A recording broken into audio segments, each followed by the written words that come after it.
આ જે જૂનું મકાન દેખાય ને એ પંચાળા દરબાર થયો જૂનાગઢના. એમાં એમનું રાજ હતું એટલે ઝીણાભાઈ દરબાર એમનું આ દીવાનખાનું કહેવાય.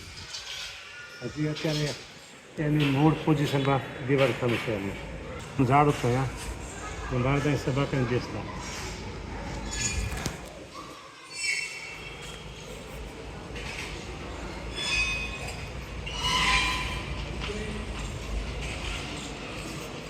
અત્યારે તો આ દીવાનખાનું થોડુંક અસ્તવ્યસ્ત હશે, પણ જ્યારે સ્વામિનારાયણ ભગવાન અહીં પધારતા મનુષ્ય રૂપે દર્શન આપતા ત્યારે અને ઝીણાભાઈ પણ અહીં રહેતા ત્યારે આ દીવાનખાનામાં રહેતા.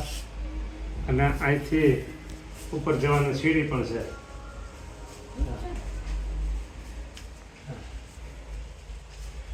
દીવાનખાનું બધું ઉપર જવાય છે.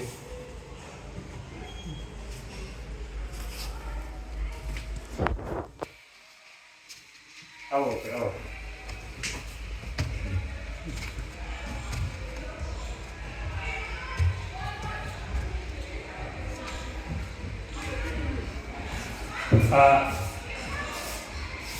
મૂળ દીવાનની પોઝિશન એ નીચે ખોલવાની છે એ બધું વ્યવસ્થિત થયું હોય.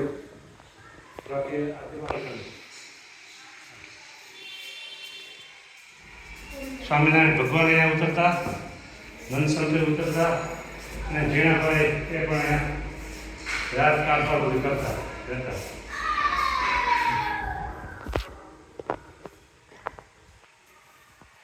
જૂનવાણી અસર ટ્રેનમાં મળ્યા સ્વામિનારાયણ ભગવાન અને પરમહંસોની પ્રસાદીનું આ દીવાનખાનું.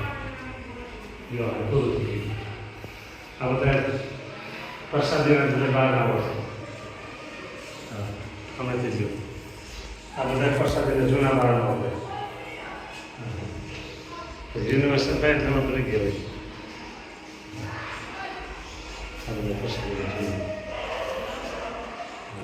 ભગવાન સ્વામિનારાયણે 6 મંદિર પોતાની હયાતીમાં બાંધેલા અને 6 મંદિરોમાં ભગવાન સ્વામિનારાયણ પોતે પ્રતિષ્ઠા કરેલી. એમાંનું આ જૂનાગઢ સોરઠ દેશનું મંદિર જૂનાગઢ મંદિર. અહીંયા ગુણાતીતાનંદ સ્વામીએ 40 વર્ષ સુધી આ મંદિરની મહાનતા કરેલી.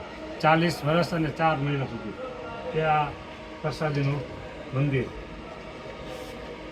આ ડેરી છે ને આ જગ્યાએ થાંભલો હતો અને અહીંયા થાંભલાને ઓઠીંગળ તકીઓ ગાદી તકીઓ રાખી અને ગુણાતીતાનંદ સ્વામી બેસતા. આ હોરી સંતોની ધર્મશાળા હતી. અહીંયા કથા વાર્તા થાય, બધા હરિભક્તોને બેસતા. સ્વામીએ આ જગ્યાએ બેસી 40 વર્ષ અને 4 મહિના સુધી કથા વાર્તા અખંડ કરી. જે કથા વાર્તાનું પ્રમાણભૂત અત્યારે સ્વામીની વાતોનું જે પુસ્તક છે ને એનું પ્રમાણ એ તો થોડુંક જ સંગ્રહ કર્યો છે. બાકી વાતો સ્વામી બહુ બહુ એટલે આ જગ્યાએ એટલે નિશાન છે એટલે ડેરી કરી છે.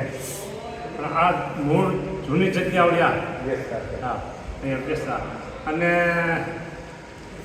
માળિયા હાટીના બરાબર તો ત્યાં ભગવાનદાસ સ્વામી હતા આંબાની વાડી સાચવતા.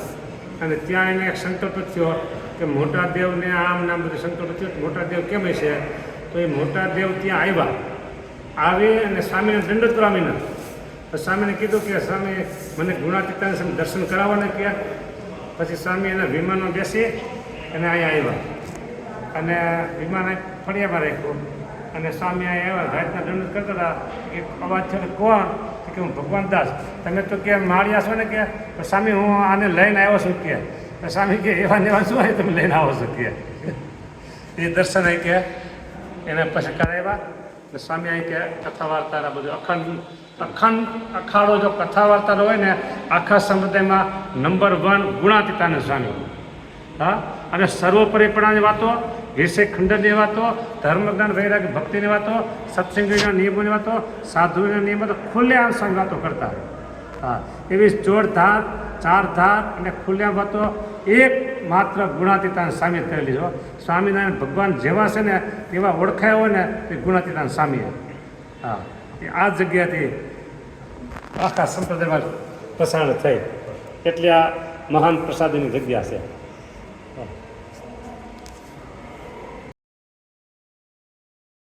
ગુણાતીતાન સ્વામીનો આશ્રમ આપણે જેની કરી કથા વાર્તા ત્યાં જઈએ, રાત્રે અહીંયા દિવસે અહીંયા, અને અહીંયા એવી ચોકડી હતી મોટી, એટલે અહીંથી આમ સીધા આવી જવાય. અત્યારે તો બધું રિનોવેશન થઈ ગયું હોય એ સીધા આવે અને આ જગ્યાએ ગુણાતીતાની સ્નાન વિધિ કરતા. બોલો અત્યારના સ્નાન માટેના બાથરૂમ ને બધી એટેન્ડ જુઓ તમે ફેસિલિટી, અને એ જમાના અહીંયા આ જગ્યાએ અમે સ્નાન વિધિ બધી કરતા.